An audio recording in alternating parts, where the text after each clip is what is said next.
नमस्कार, बहुत स्वागत है आप सभी का। आप देख रहे हैं इंडिया डेली और मैं हूं आपके साथ आशीष पांडे। वक्त हो चला है सबका हिसाब होगा का।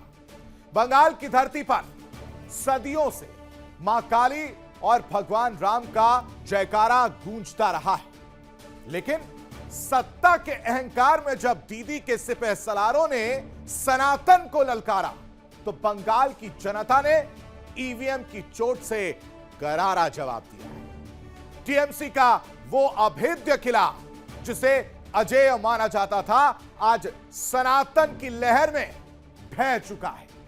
याद कीजिए वो बयान जब मां काली के स्वरूप का अपमान किया गया।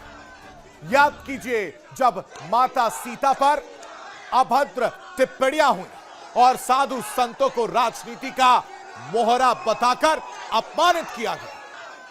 हिंदू धर्म को गंदा बताने से लेकर राम नवमी की शोभा यात्राओं पर पत्थरों की बारिश तक टीएमसी नेताओं की जुबान और सरकार की नीति दोनों ही सनातन विरोध की गवाह बने।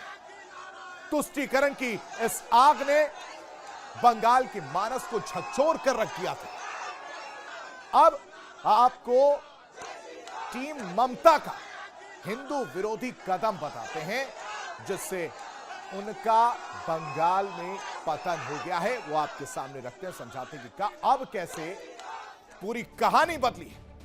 टीम ममता का हिंदू विरोधी बयान अगर आप पढ़ने जाएंगे तो ये खत्म नहीं होने वाला, क्योंकि ममता बनर्जी ने महाकुंभ को लेकर एक बयान दिया था। महाकुंभ को मृत्यु का कुंभ कहकर संबोधित किया और महुआ मोइत्रा ने मां काली पर आपत्तिजनक टिप्पणी की। यह वो बयान है जिसकी वजह से पश्चिम बंगाल की हवा बदल गई। दूसरी तरफ मां काली को मांस खाने वाली और शराब स्वीकार करने वाली भी ये इस तरह के बयान जो है वो देखने को मिले, इस तरह के बयान जो है वो दिए गए। साथ ही साथ किस तरह से और बयान जो निकलकर सामने आए वो भी समझिए। कल्याण बनर्जी माता सीता पर आपत्तिजनक टिप्पणी की और इस टिप्पणी के बाद ही कहीं ना कहीं हिंदुओं की आस्था को ठेस पहुंचा। और कभी मां काली को मांस खाने वाली और शराब स्वीकार करने वाली बात निकलकर सामने आती है। कभी कल्याण बनर्जी जैसे लोग माता सीता पर आपत्तिजनक टिप्पणी करते हैं। माता सीता और भगवान राम को लेकर एक विवादास्पद तुलना की है। ममता ने ईद के कार्यक्रम में हिंदू आस्था का उपहास उड़ाया, मजाक बनाया और वहीं यहां पर भी फुल स्टॉप नहीं लगा। टीएमसी नेता ने भगवान राम को मुस्लिम तक बता दिया, जिसके बाद हिंदू आस्था वाले लोग, हिंदुओं को ठेस पहुंची। फिराद हकीम ने इस्लाम में पैदा नहीं होने वाले को दुर्भाग्यपूर्ण बताया। कहा कि जो लोग इस्लाम में पैदा नहीं हुए यह बेहद दुर्भाग्य की बात है। इस तरह के एक एक चुन चुन कर बयान दिए गए। ममता सरकार में अक्सर हिंदुओं के जुलूसों पर पाबंदी भी देखने को मिली है, लेकिन अधर्म के इस शोर के बीच बीजेपी ने सनातन की मिसाल थामी, सनातन की बात की, सनातन को लेकर अपनी राय रखी।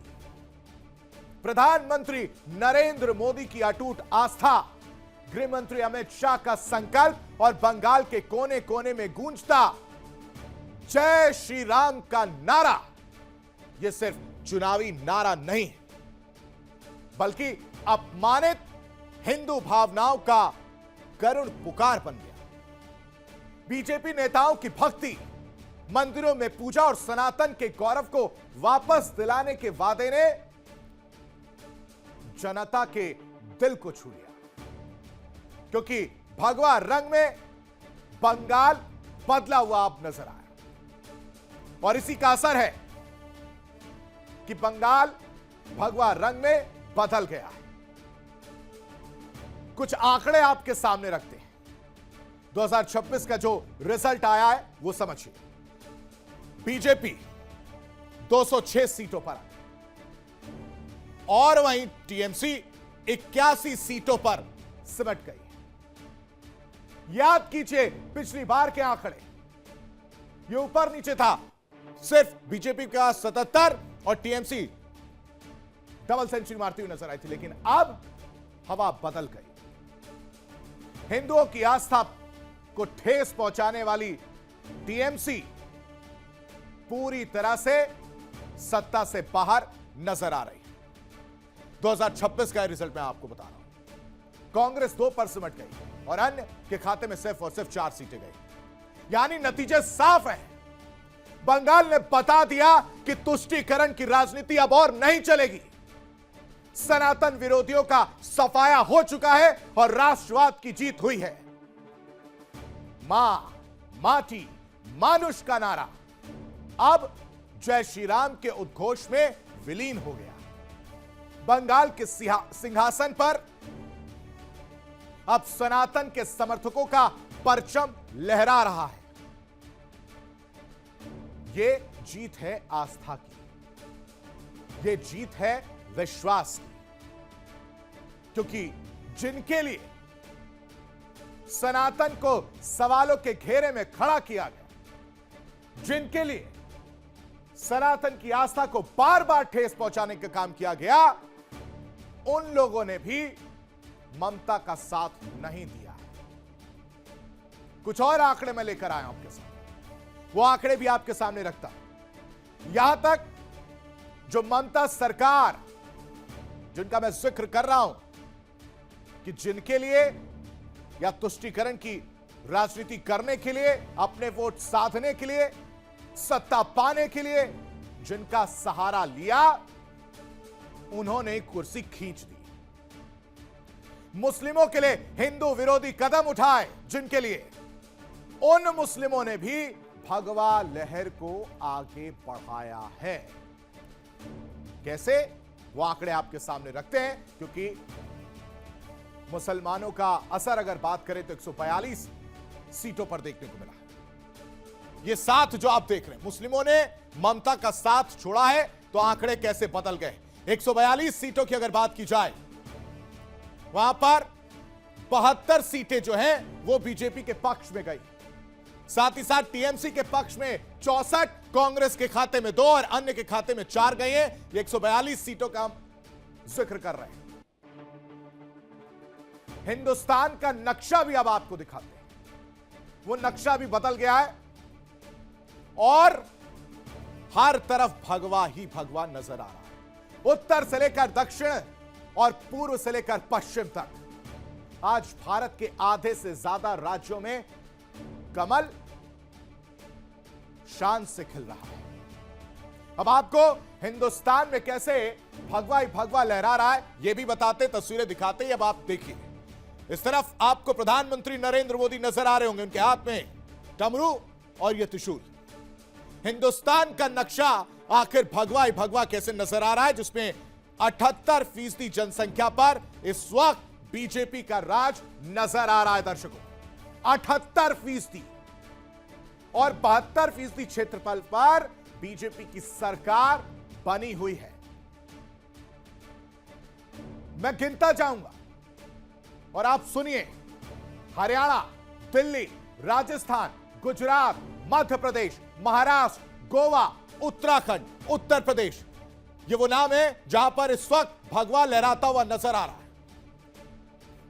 महाराष्ट्र, गोवा, उत्तराखंड, उत्तर प्रदेश, बिहार, सिक्किम, मेघालय, अरुणाचल प्रदेश, नागालैंड, मणिपुर, असम, त्रिपुरा, पश्चिम बंगाल, ओडिशा, छत्तीसगढ़, आंध्र प्रदेश और पुडुचेरी। 22 अभी पश्चिम बंगाल को मिलाकर। ये आंकड़े बताते हैं कि जनता ने विश्वास जताया है। हिंदुत्व को साथ में लेकर चलने वाली पार्टी पर भरोसा जताया गया है। भगवा के साथ सुशासन और विकास के मॉडल ने, ऐसा नहीं है कि सिर्फ और सिर्फ भगवा को साथ लेकर चलने की बात हो रही है। भगवा के साथ साथ पैरेलल विकास के मॉडल भी इस वक्त चलता हुआ नजर आया और इस मॉडल ने जनता का ऐसा भरोसा जीता है कि एक के बाद एक क्षेत्रीय दल पूरी तरह से धराशायी होते चले गए।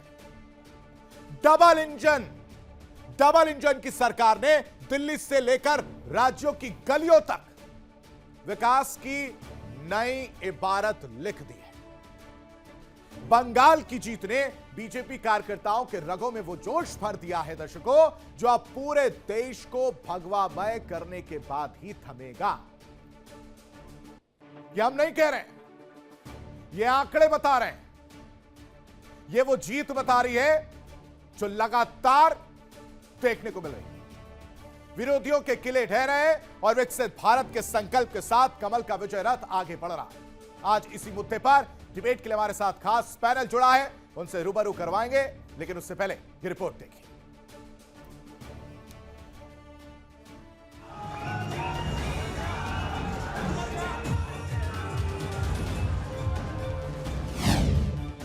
बंगाल की जनता बीजेपी पर लुटाई ममता।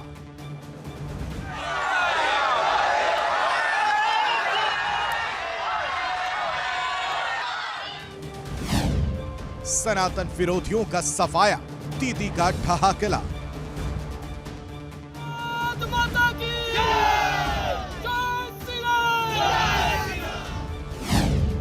टीएमसी का हिंदू विरोधी बयान बना पतन का कारण।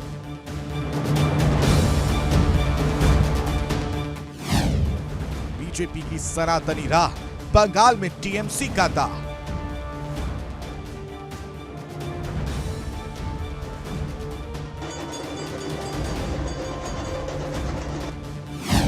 बंगाल से निकला मैसेज, सनातन के साथ सत्ता सहज।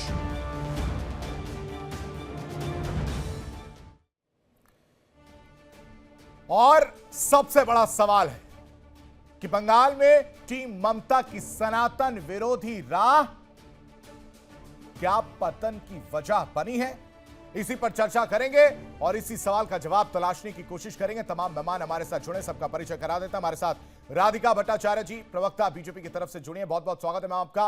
हमारे साथ राम प्रकाश पांडे, नेता टीएमसी, संदीप त्रिपाठी, प्रवक्ता कांग्रेस, आप दोनों का भी बहुत बहुत स्वागत है। साथ ही साथ हमारे साथ सुब्रोकमल दत्ता साहब, राजनीतिक विश्लेषक के तौर पर जुड़े, बहुत बहुत स्वागत है सर आपका। हमारे साथ शेखर कुमार, राजनीतिक विश्लेषक के तौर पर जुड़े, शेखर जी आपका भी बहुत बहुत स्वागत है। सबसे पहले मैं बीजेपी का ही रुख करना चाहूंगा और बधाई देना चाहूंगा कि 5 में से 3 जगह जो है कमल खिलता हुआ नजर आया, बम्पर वोटिंग हुई और वो आंकड़े जो है जीत में तब्दील होते हुए नजर आए। लेकिन क्या आपको ऐसा नहीं लगता कि ये जो रास्ता तैयार होता है उसमें विपक्षी मदद कर देता है? क्योंकि पूरा माहौल बनाया जाता है एक पक्ष को लेकर, फिर आप लोगों को उसका बेनिफिट मिल जाता है, या कोई और वजह है? राधिका जी। जी, इस बार का जो निर्वाचन है ना, वो सनातन के विरुद्ध राजनीति का जवाब था। बंगाल की राजनीति में एक बड़ा मुद्दा बना था कि सनातन और परंपरा का जो अपमान हुआ, इसका जो प्रतिक्रिया हुआ वो एक साइलेंट लहर बनी, जिसे बीजेपी ने समझा और उसकी और मजबूती से उसका फायदा उठाया। और देखिए, आपने तो ऑलरेडी बता दिया था कि किसने क्या कहा था। नरेंद्र भाई मोदी जी ने बार बार देश को कहा कि भैया सनातन धर्म हमारी पहचान है, इसे खत्म करने की सोच देश को कमजोर करेगी। शायद ममता बनर्जी जी ने इस बात को शायद थी नहीं मौजूद जगह पे कि वो सुनती। और अमित शाह जी ने बंगाल रैलीज में हमेशा कहा जो रामनवमी नहीं मनाने देंगे या देते, उनको जनता जवाब एक दिन देगी। बीजेपी नेताओं ने ओपनली दुर्गा पूजा कहे या रामनवमी कहे या हनुमान जयंती में भाग लिया। एक भावनात्मक एक कनेक्ट बना जी। और जो ममता बनर्जी जी और टीएमसी नहीं समझे कि जो साइलेंट हिंदूज का जो गुस्सा था, वो गुस्सा उन लोगों ने अपने हृदय में रखा था। और ये बात दीदी को महसूस क्यों नहीं हुआ, जो इतनी एक शातिर पॉलिटिशियन है।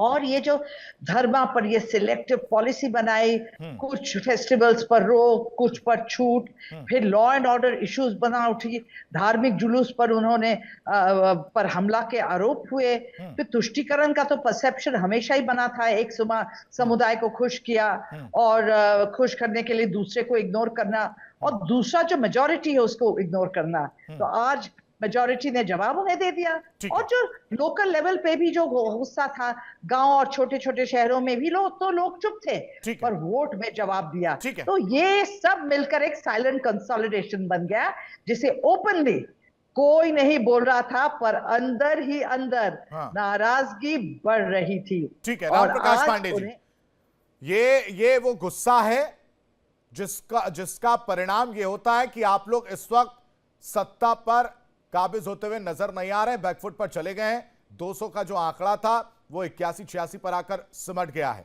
क्योंकि गुस्सा फूटा है, जैसा कि राधिका जी कह रही हैं। फिर कह रही कि सिलेक्टिव जो सोच थी, तुष्टीकरण की राजनीति थी, वो सब धराशायी हो गया, वो रखा का रखा रह गया। वो जो धीरे धीरे वोल्केनो था वो आखिरकार फूटा है। चलिए, वैसे हम धर्म की राजनीति पर नहीं की, अगर ऐसा हुआ है तो बहुत अच्छा है कि एक संप्रदाय को अगर देख के अवहेलना किया गया है तो संप्रदाय ने दबा दिया है, तो मैं उनका स्वागत करता हूं। किंतु मैं जहां तक जानता हूं और मेरा खुद का व्यू है कि धर्म को लेकर मैं राजनीतिकरण में नहीं आना चाहता हूं। मैं कभी धर्म को लेकर राजनीति की हूँ, क्योंकि मेरा धर्म मेरी जगह पर बहुत महान जगह पर रखता हूं, और मैं बड़े आदर और सत्कार से अपने धर्म आपके पर्सनल को नहीं कहा जा रहा सर, कहा जा रहा आपकी पार्टी करती है सिलेक्टिव। अच्छा ठीक है, जो अगर पार्टी ने किया तो उसको जवाब मिला है, अच्छी बात है, हम उसका स्वागत करें। मतलब आप ये मान रहे हैं कि हिंदू विरोधी बयान जो दिए गए उसी का नतीजा है? हम मान रहे हैं कि नहीं मान रहे? अगर जनता ने भी तो जनता दोबारा भी ये देखेगी कि किसी दूसरे धर्म के पर इस तरह का आघात ना किया जाए। भारतवर्ष में सभी धर्म को अपना अपना धर्म करने का अधिकार रहे।